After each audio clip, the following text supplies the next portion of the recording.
These assholes above me keep microwaving me, dumping some kind of fucked up pollutants on me, something.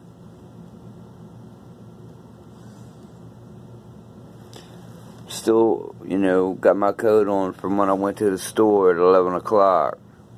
Somehow I fell out. Imagine that.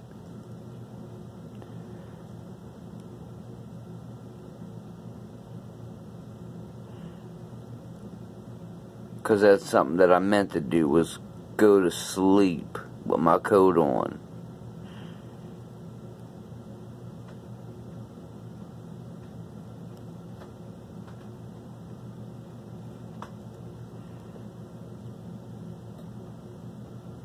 It's always a microwave or something that, you know, up extremely low frequency. They don't seem to understand, or at least some of them don't understand, that they are named in letters that a doctor has, a friend has. You know, I mean, I don't get that shit. That they don't care about doing, you know, a bid